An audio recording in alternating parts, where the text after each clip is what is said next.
Hello everyone. Today we are going to study the topic operating characteristics of a synchronous machine. So I'll start with the basic introduction. Now synchronous machine, as we already know, that the rotor as well as the field of the stator works.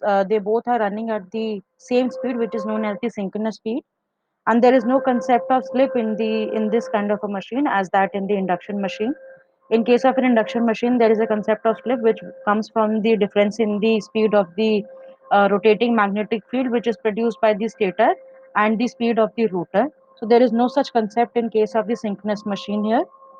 Now, when you study this synchronous machine, the operating characteristics of the machine can be examined by the two. The operating characteristics can be examined by the two conditions. First one is by the variable load. Under this condition, the excitation is constant, but the load is varying.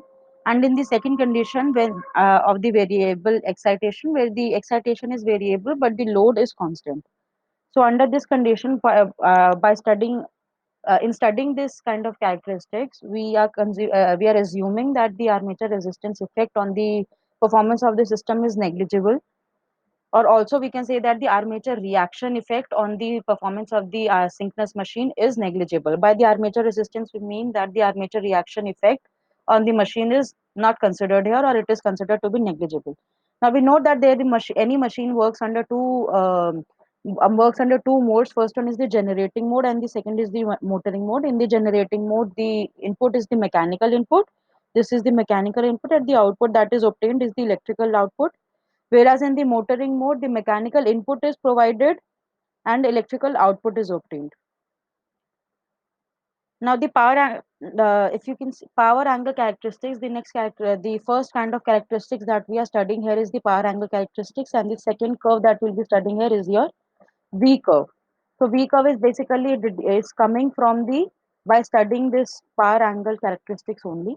If you can see, the two modes are observed here, generating mode and the motoring mode. In the generating mode, this is the phasor diagram. In the motoring mode, the second one is the phasor diagram.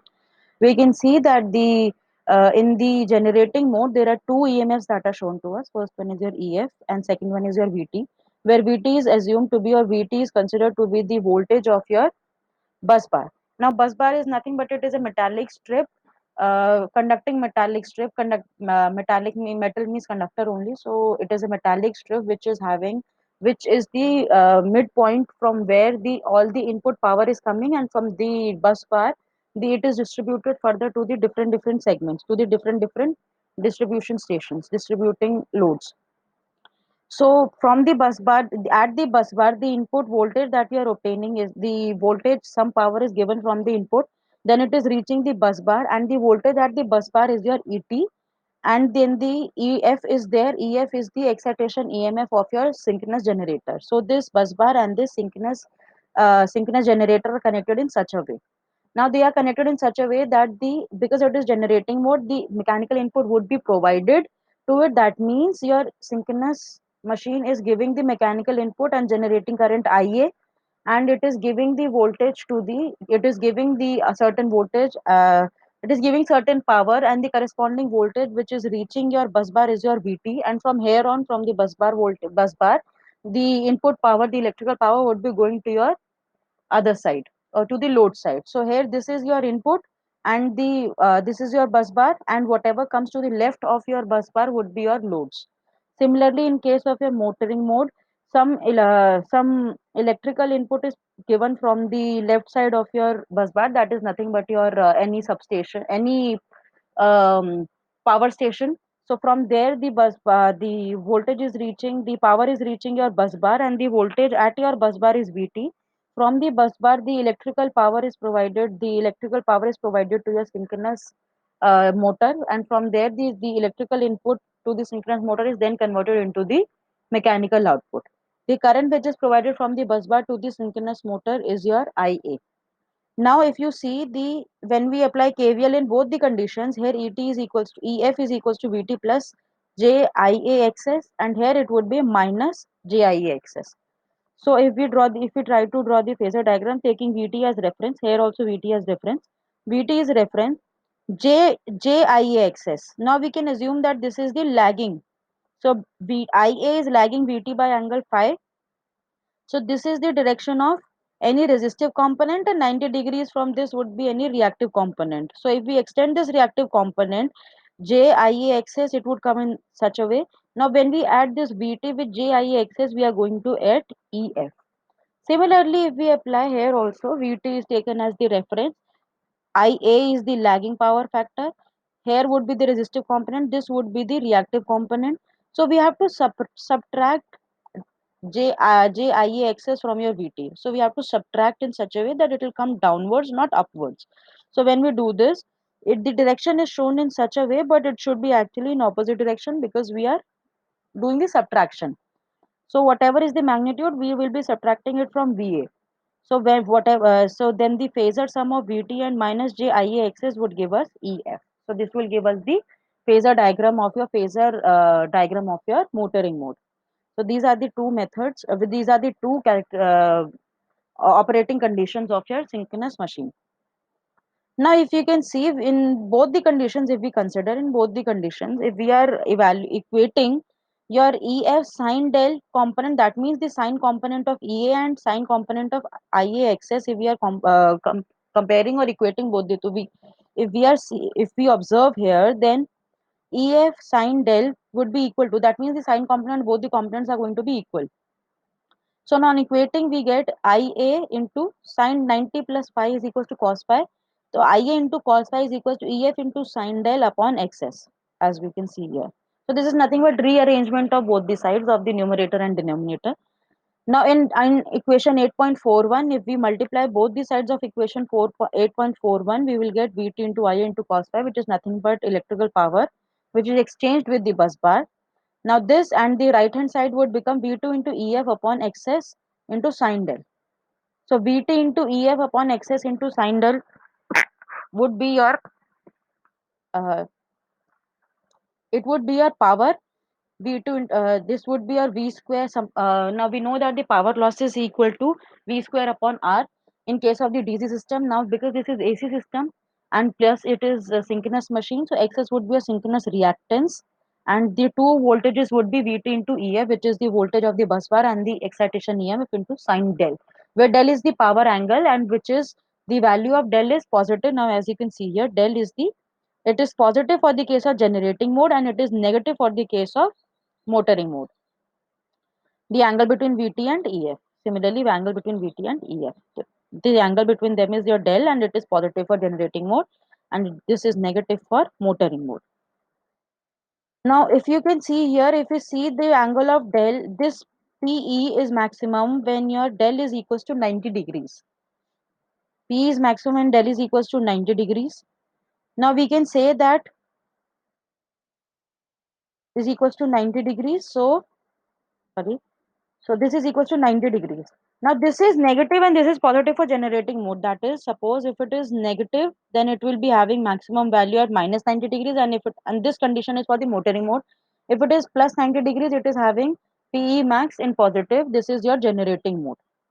So this is the power angle characteristics of your synchronous machine. So if the power or the angle is extended above minus 90 degrees or below minus 90 degrees, that means the synchronous machine is going to lose its synchronism and it will fall out of step. It is going to lose synchronism. That means the input voltage, the bus bar voltage is going to go.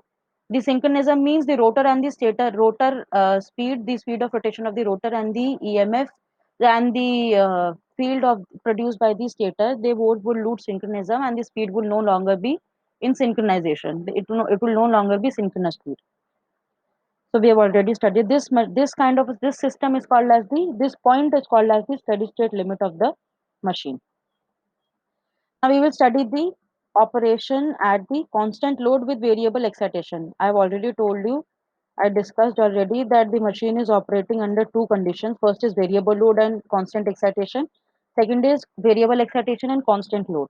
So this characteristic we are studying for constant load with variable excitation. Variable excitation means IF is variable. When you are varying the IF, now in such a way we have to vary. Suppose this is this equation. Now EF into constant load is there. EF into sine del is equals to this, this is equals to constant. Now keeping EF into sine del as constant, we know that EF is already constant. We know that your EF is variable because it is variable excitation. So EF can be varied. The power, the out load is constant, but EF can be varied. Under this condition, EF can be varied by varying the IF. IF can also be varied by now this whole system is kept constant. We can see from this expression, this whole system is kept constant, but EF can be varied. Now when you are varying EF, we are varying this EF by varying IF. Now if we are varying this IF, then sine del also has to vary in such a way that the combined two factors are jointly making the total product as constant. So we are varying del in such a way that the whole of this EF into sine del is constant. Now when EF is varied, now you can see this, if you see, refer to this phasor diagram. Now this is the VT, this is IA1, this is EF. Now EF is going to vary. I've already told you EF will be varying when we are varying IA. Correct. Now I am varying IA in this way. This is IA1, this is IA2, this is IA3. So we are varying IA3 in three ways. So when you are having IA1, this will be your IA1XS. So this is going somewhere around here. Now when we are adding VT to this, we are getting this as EF1.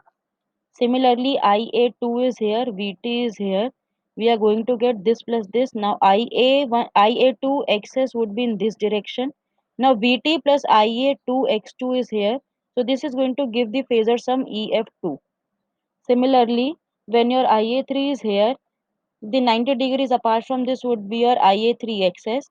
Now when we are having VT and IA3 XS, we are going to get your excitation EMF as EF3. So we can see that there are three excitation EMFs obtained under three by varying IA in three ways: EF1, EF2, EF3.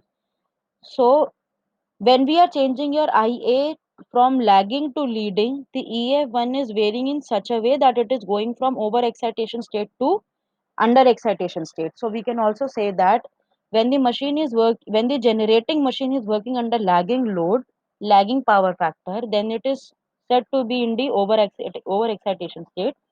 When it is working under unity power factor, which means that IA and VT are in phase with each other, then it is having normal excitation, and when it is going in the leading power factor, then it is in the under excitation state. Correct. Now this is for the generating condition. Now if you go to the motoring condition, then it is exactly the opposite. Exactly the opposite of this.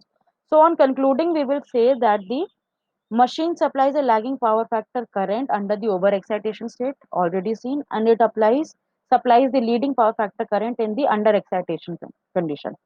The opposite for is for the motoring condition, that is for the overexcitation state it is supplying your leading power factor current, and for the under excitation condition it is supplying your lagging power factor current. Now when we are plotting your IF versus IA plot, it is attributing to the V shape of the system of the curve. That is why we are calling it as the V curve. This is the V shape that we are obtaining. That is why we are calling them as the V curve.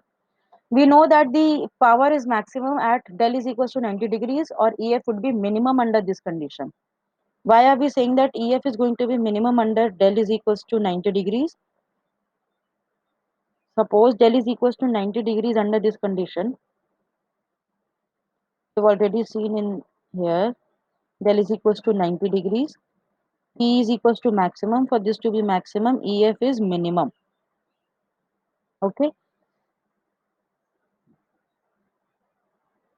Now this is the now we as we can see now this is the normal excitation that you're obtaining at unity power factor. Below this and above this, like around this power factor, like suppose this is 0 to it is increasing from one power factor, and then further it would be increasing further. So this is lagging power factor, and this is leading power factor for the case of generator, and this is leading for the case of generator here. So the lagging power factor for generator is obtained at the overexcitation condition, and here vice versa for the underexcitation condition, and the exactly opposite in the case of the motoring condition. So from this, today we have studied the operating characteristics, and under this we have studied the power angle curve, and also we have studied the V curves, which were two. This is the power angle characteristics, and we have studied the V characteristics, which were the two main important uh, concepts of the synchronous machine. So we are going to study the next topics in the next lecture. If you have any doubts, then you can put them in the comment section. Thank you.